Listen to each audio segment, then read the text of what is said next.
Canon RF system users, we're getting some new lenses. Yes! Hey everyone, welcome back to the channel. Neil here, and today I wanted to talk about the Canon RF Lens 2020 roadmap. We are finally getting some new lenses, and hopefully they will be budget priced lenses, because as we all know, RF glass is super expensive. It's super good, super sharp, super nice. There's a focal range for every imaginable workflow situation. But Canon, it's time for new glass. It's time to actually make it somewhat affordable and be able to allow more users to have native glass versus adapted glass. Yes! That's awesome! Now, of course, there's nothing wrong with adaptive glass, especially if it's Canon EF glass that you're adapting to your RF camera body. But we need glass that is more affordable, because as we all know, the RF lenses tend to work a bit better with the same system versus adapting it. So let's talk about the RF lineup and the roadmap that was basically just leaked out a few days ago, that Canon is going to provide hopefully soon this year, but this is their 2020 roadmap. So I'll go ahead and put their roadmap up on the screen so you guys can see that now. But let's get into what we're going to be hopefully getting from Canon in the version of RF. So with the RF glass that is coming out, we have some new glass emerging.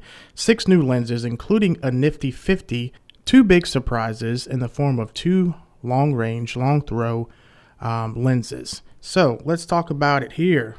We are supposedly getting a Canon RF 1.8 STM.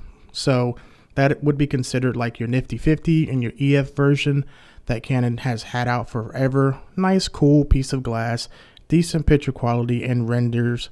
But you know, this is going to be, I think, their budget side 50, just like it was for the EF mount and the EFS mount. So hopefully we can see that glass be in the budget range of everything. There's no real pricing yet available. Go figure, Canon. Much like the R5 and the R6 that we're all expecting. But if I had to guess, considering what their 50 is now, but this is a little, basically probably a lesser quality, more budget conscientious as far as their decision to release this one. I'm hoping this is around the sub $600 range for the 50. Of course, lower would be better, but you know, it's RF glass, and that's probably going to be what it's going to be around. Just my opinion. Also supposed to be getting a RF 85 f2 macro IS STM. Image stabilization, great. Most of the RF lenses now do have IS on them anyways. An RF 70 to 200 f4 IS USM. So that's basically like the glass that we are used to with the EF that has had the little red ring around them. Obviously, those types of glass were made for full frame camera, so that's awesome too. So a Canon RF 100 to 500 f4 to f5.7 IS USM. So a lot already of different focal ranges. Now the 2 big surprises are going to be a Canon RF 600 f11 IS STM, and then those are supposed to have DO, which stands for diffractive optics. And Canon, you know, uses those type of optics to get better image quality and better throw on their lenses.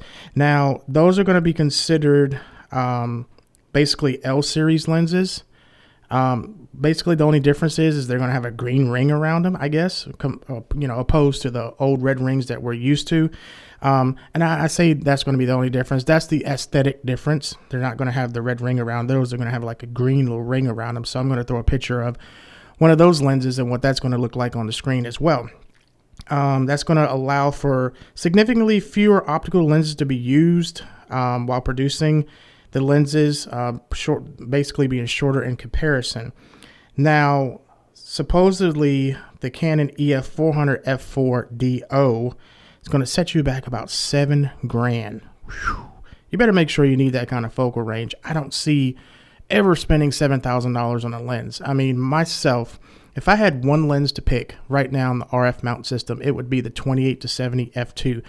And even at $3 grand, I would have a hard time being able to try budget wise to even buy that, or even want to buy it if I had the budget. So maybe later down the road, if it makes sense, maybe if I get an R5 on top of the R that I currently have and I'm fully vested in that ecosystem, then yes, I will definitely consider getting that.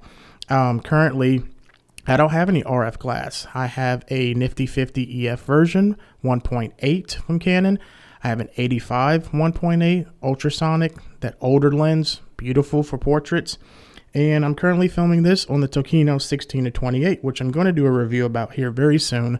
But I wanted to get some more footage because I think it is a beast of a lens. It is a low-hanging fruit that needs to be grabbed, and it's only about $400. So when I get more footage, video-wise, with this lens, which is actually made for full frame, I'm definitely going to do a video review on that. Also, some adapters that are coming out, the RF 1.4X and the 2.0X teleconverters are coming out as well. So this sounds all nice and dandy. They also are considering, doing some other things when it comes to lenses. And this right now is just the current roadmap for 2020. And I think it sounds good. Me particularly, I'm not going to be interested in 100 to 500, 600, or 800, but you do have some astrophotographers, folks that do landscapes, folks that do, wildlife shooting, sports shooting. So those lenses are going to be more suited for that type of user. What I'm interested in is going to be the nifty 50, the 85, and maybe the 70 to 200 to see, where those come in at. And are they going to be a budget version of what's already available, which I'm guessing they will be, due to the higher aperture numbers that are coming with it. So I still think, of course, there'll be sharp glass. Canon makes awesome glass, even if it's not a 1.2 or 1.4. So definitely, guys, it's something that we can look forward to, and hopefully we can look forward to it even more so when they come out and they debut and they tell us the pricing. I'm hoping maybe when they come back with the R5 or R6 announcement on when it's actually going to be shipping and how much it actually costs, like we have a concrete answer on how much it costs, then we may see some of these lenses come out with price points that we can expect to pay for these lenses, and when those will actually start to begin shipping. So let me know in the comments what you think about these 6 new lenses, and if you're going to buy one, possibly, depending on price or depending on features. Of course, that matters as well, not just price. We all want good glass, sharp glass, glass that gives us good detail and color rendition. So between the 50, 85, 70 to 200, 100 to 500, 600, or 800, what do you plan on getting? I would genuinely like to know in the comments. So this is really it for this video today. I appreciate you all tuning into the channel. We just celebrated 1,000 subscribers. You guys rock. I really, really, really appreciate you coming by to check out the content. Please consider subscribing to the channel and go ahead and hit that thumbs up notification. It goes a long way for the channel. So until the next video, hasta luego. We came to fight, we came to win. We lost before, but never again. Back on our grind, you know what it is. Yeah, this is our year. Knocked us down once, we got up again. Put in the work, so I know we gon' win. This is for real, we never pretend.